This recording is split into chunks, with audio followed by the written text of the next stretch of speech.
ونستعينه ونستغفره ونعوذ بالله من شرور أنفسنا ومن سيئات أعمالنا من يهده الله فلا مضل له ومن يضلل فلا هادي له أشهد أن لا إله إلا الله وحده لا شريك له وأشهد أن محمدا عبده ورسوله لا نبي ولا رسول بعده اللهم صل وسلم وبارك على سيدنا محمد وعلى آله وصحبه أجمعين أما بعد فيا عباد الله أوصيكم ونفسي بتقوى الله فقد فاز المتقون قال الله سبحانه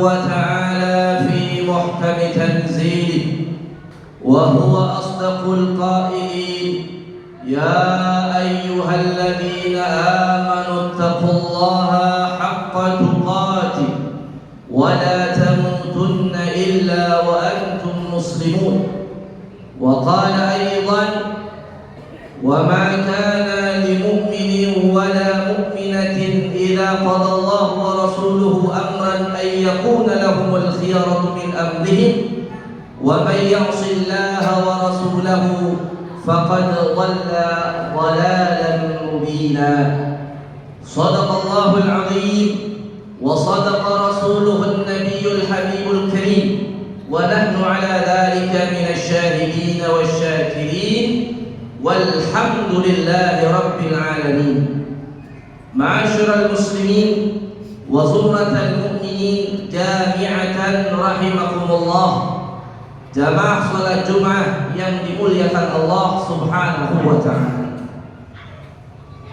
Setelah kita memanjatkan puji syukur kepada Allah, salawat dan salam kepada baginda Rasulullah sallallahu alaihi wasallam, kepada keluarga beliau, sahabat-sahabat beliau, dan juga kepada umat beliau yang istiqamah di dalam mengikuti sunnah-sunnah beliau hingga yaumul qiyamah. Selanjutnya Al-Faqih berwasiat untuk diri Al-Faqih dan juga kepada para jamaah pada umumnya agar kita semua senantiasa meningkatkan iman dan amal soleh kita kepada Allah, meningkatkan ketaatan kita kepada Allah Subhanahu wa taala, karena kemuliaan seseorang di hadapan Allah bukan terletak pada jabatannya, bukan terletak pada kekayaannya, bukan terletak pada kemewahan hidupnya, akan terletak kepada ketaatannya dia kepada Allah Subhanahu wa taala. Ma'asyiral muslimin, jamaah salat Jumat yang dimuliakan Allah Subhanahu wa taala. Tema khutbah kita hari ini adalah belajar dari keimanan Nabi Allah Ibrahim dan juga keluarga beliau. Belum lama, beberapa hari yang lalu, umat Islam telah merayakan hari raya Idul Adha, atau kita kenal dengan Idul Kurban atau Idul Hajj, karena pada saat yang sama kaum muslimin sedang melaksanakan ibadah haji. Maka di khutbah yang singkat ini Al-Faqih ingin menyampaikan satu tema tentang belajar dari keimanan Nabi Allah Ibrahim dan keluarganya. Di dalam Al-Quranul Karim, Allah Subhanahu wa taala menjelaskan kepada kita bahwa Nabi Allah Ibrahim alaihissalam adalah merupakan contoh, merupakan tauladan bagi orang-orang yang mau mengikuti beliau. Disebutkan dalam surah Al-Mumtahanah ayat 4, Allah berfirman, "Qad kanat lakum uswatun hasanatun fi Ibrahim walladzina ma'ah." Sungguh telah ada untuk kalian uswatun hasanah, teladan yang baik, fi Ibrahim, di dalam diri Nabi Ibrahim, walladzina ma'ahu, dan orang-orang yang bersama Nabi Allah Ibrahim alaihissalam, yakni anaknya dan juga istri beliau alaihi wassalam. Ma'asyiral hadirin, jamaah salat Jumat yang dimuliakan Allah Subhanahu wa taala. Apa yang perlu, apa yang patut kita teladani dari Nabi Allah Ibrahim, dari Nabi Allah Ismail, dan juga dari Siti Hajar alaihi wassalam?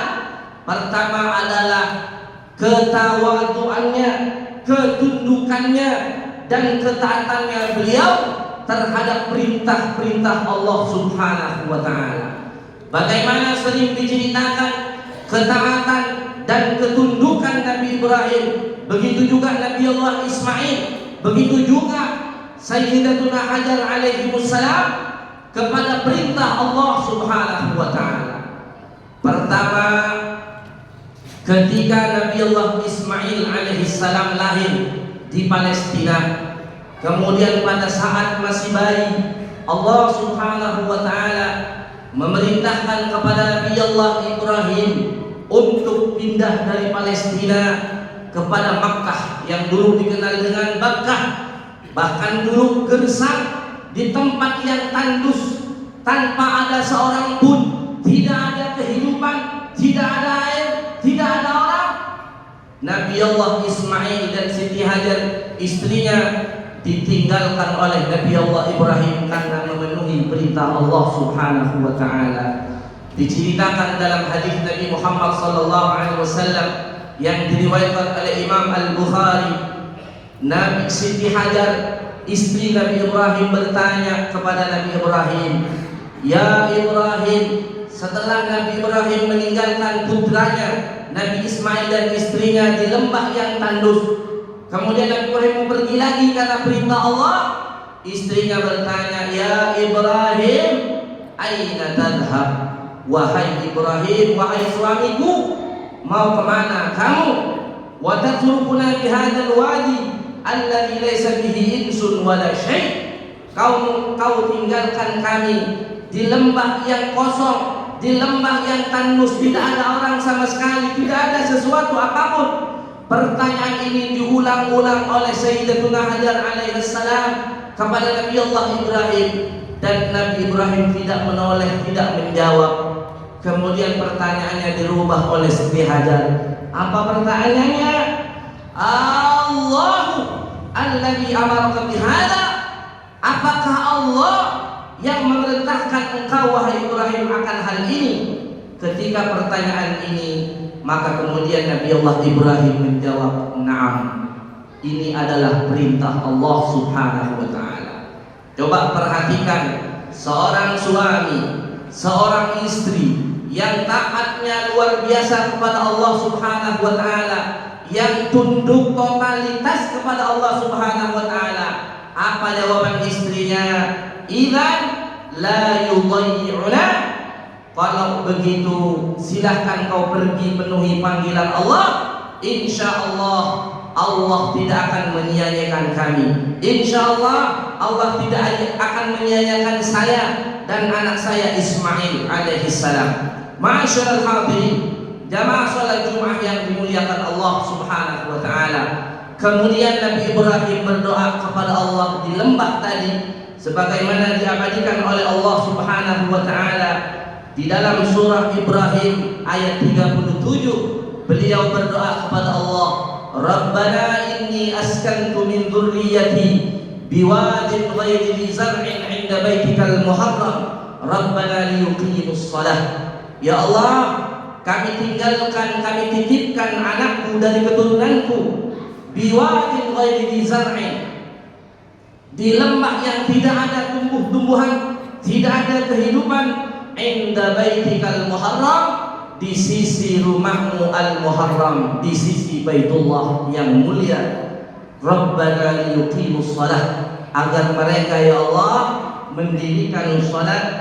Faj'al afidatan minan nas, jadikan hati-hati manusia tahwi ilaihim, condong kepada mereka.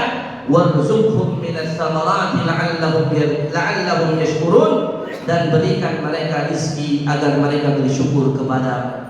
Ma'asyiral hadirin, jamaah salat Jumat yang dimuliakan Allah Subhanahu wa taala. Kemudian yang kedua, bagaimana ketaatan Nabi Allah Ismail alaihi salam, Nabi Allah Ibrahim dan istrinya, yaitu di saat Nabi Allah Ibrahim bermimpi menyembelih putranya Ismail. Pertama, Nabi Ibrahim bercerita kepada istrinya, "Wahai istriku, tadi malam aku bermimpi menyembelih Ismail," yang dikenal dengan tarwiyah. Nabi Ibrahim pertama ragu, bukan beliau ragu dengan perintah Allah, karena mimpi para nabi adalah ar-ru'ya as-sadiqah, mimpi yang benar dari Allah Subhanahu wa taala. Dia ragu apakah mimpinya datang dari Allah atau datang dari setan. Ditanyakanlah kepada istrinya manut saja, kalau memang perintah Allah silahkan. Ternyata di malam yang kedua, yang dikenal dengan malam Arafah atau hari Arafah, kemudian Nabi Ibrahim bermimpi lagi. Kemudian mimpinya tersebut diceritakan kepada putranya Ismail, sebagaimana diabadikan oleh Allah di dalam surah As-Saffat ayat 102 sampai 107, bahwa kata Nabi Ibrahim, "Falamma balagha ma'ahu as-sa'ya qala ya bunayya inni ara fil manami anni adbahuka fanzur madza tara."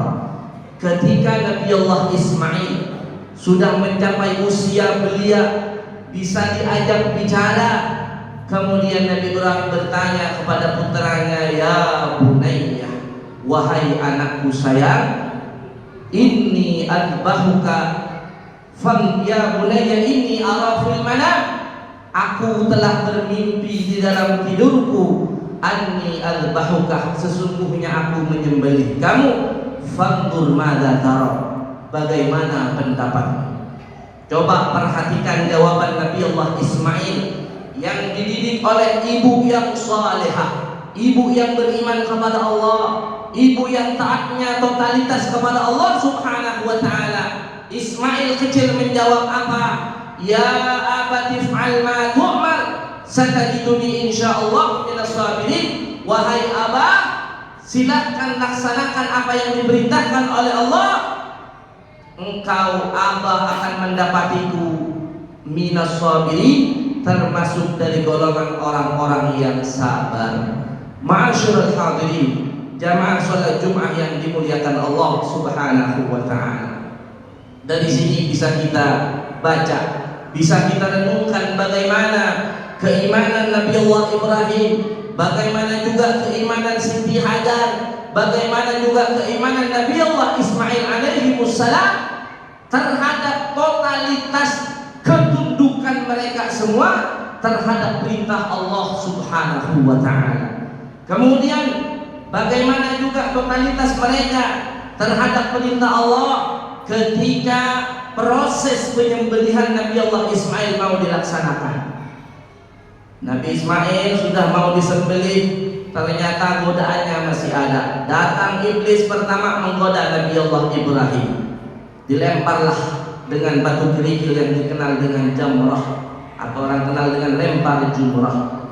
Tidak mempan kepada Nabi Ibrahim, goda kepada istrinya Nabi Siti Hajar alaihissalam. Dilempar juga iblis kemudian kepada putranya yang masih kecil. Untuk menggagalkan perintah Allah, iblis terus menggoda ketiganya sampai kepada Ismail juga tidak mampu. Akhirnya iblis dilempar dengan jamrah yang kemudian sekarang menjadi rangkaian ibadah haji, yaitu melempar jamrah atau melempar kerikil batu kecil, dilemparkan 7 kali kepada iblis. Bagaimana ketaatan mereka kepada Allah Subhanahu wa taala di saat mau menyembelih putranya. Coba bayangkan dari diri kita, orang tua mana yang sanggup menyembelih putranya? Bahkan Nabi Allah Ibrahim tidak ikut membesarkan Nabi Ismail. Nabi Ismail dibesarkan oleh ibunya. Tiba-tiba setelah dewasa, setelah bisa diajak bicara, datang mau menyembelih anaknya. Ibu yang mana yang tega kalau bukan karena perintah Allah Subhanahu wa taala? Ma'asyiral hadirin, jamaah salat Jumat yang dimuliakan Allah Subhanahu wa taala. Sebagai kesimpulan dari khutbah kita hari ini adalah seorang mukmin, seorang yang mengaku beriman kepada Allah Subhanahu wa taala, maka yang pertama ketika datang perintah Allah Subhanahu wa taala, maka katakan sami'na wa ata'na. Kami dengar dan kami taati ya Allah. Disebutkan dalam Al-Qur'an surah Al-Ahzab bagaimana sepatutnya seorang mukmin itu bersikap ketika datang ketetapan Allah Subhanahu wa taala. Allah berfirman, "Wa ma kana lil mu'minin wa la mu'minatin idza qadallahu wa rasuluhu amran ay yakuna lahumul khiyaratu min amrihim." Tidak patut, tidak pantas bagi seorang mukmin laki-laki dan juga mukmin perempuan, idza qadallahu, apabila telah datang ketetapan Allah, apabila datang perintah Allah dan perintah Rasulnya, ayyakuna lahumul khiyaratu min amrihim, kemudian mereka melakukan pilih-pilih. Kalau ini saya ikuti, kalau di sini enggak. Ayyakuna lahumul khiyaratu, pilih-pilih perintah Allah Subhanahu wa taala. Tidak pantas dan tidak patut kata Allah Subhanahu wa taala, wa may ya'sillaha wa rasulahu, barang siapa yang bermaksiat kepada Allah dan Rasulnya, faqad dhalla dhalalan mubina, maka orang tersebut telah tersesat dengan kesesatan yang nyata. Kemudian yang terakhir, yang kedua, sebagai kesimpulan dari khutbah kita ini, dari pelajaran dari keimanan Nabi Ibrahim dan keluarganya, bahwasanya dalam kehidupan kita atau dalam setiap diri kita, setiap kita mau melaksanakan aktivitas, dalam diri kita itu ada dua kekuatan besar. Kekuatan yang pertama, kekuatan akal kita dan juga kekuatan malaikat. Dan kekuatan yang kedua, kekuatan hawa nafsu kita dan juga kekuatan setan. Setiap kita mau melangkah melakukan perintah Allah, antara nafsu dan akal, antara malaikat dan iblis dan setan selalu bertengkar. Katakanlah datang perintah Allah, hayya 'alas shalah, hayya 'alal falah. Si akal berpikir, ya waktunya sholat. Kata si akal, didorong sama malaikat, ya waktunya sholat. Tinggalkan pekerjaan, tinggalkan kesibukan, kata malaikatnya. Bisik dalam bisikan kita. Kekuatan yang kedua apa? Kata iblis, kata nafsu, males, masih ngantuk, sibuk, entar dan seterusnya. Kata iblis, dia benar-benar entar aja. Kalau kekuatan malaikat dan kekuatan akal yang menang, maka orang tersebut menjadi baik. Tapi kalau kekuatan nafsu dan juga mengikuti kekuatan setan, maka orang tersebut akan menjadi buruk selamanya. Na'udzubillah min dzalik. Ma'asyiral hadirin, jamaah salat Jumat yang dimuliakan Allah, semoga khutbah yang sangat singkat ini bermanfaat buat diri kita semua dan bisa kita amalkan dalam kehidupan kita, dan semoga Allah Subhanahu wa taala jadikan kita hamba-hamba Allah yang beriman, yang patuh terhadap perintah Allah Subhanahu wa taala dan berusaha juga menjauhi segala larangan-larangan Allah Subhanahu wa taala. Barakallahu li wa lakum fil Qur'anil 'azim wa nafa'ani wa iyyakum bima fihi minal ayati wad dzikril hakim wa taqabbala minni wa minkum tilawatahu innahu huwas samiul 'alim. Aqulu qawli hadha wa astaghfirullah li wa lakum wa liwalidayya wa liwalidikum wa lisairil muslimin wal muslimat wal mu'minin wal mu'minat fastaghfiruhu innahu huwal ghafurur rahim. Allahumma salli ala sayyidina Muhammad wa ala ali sayyidina Muhammad.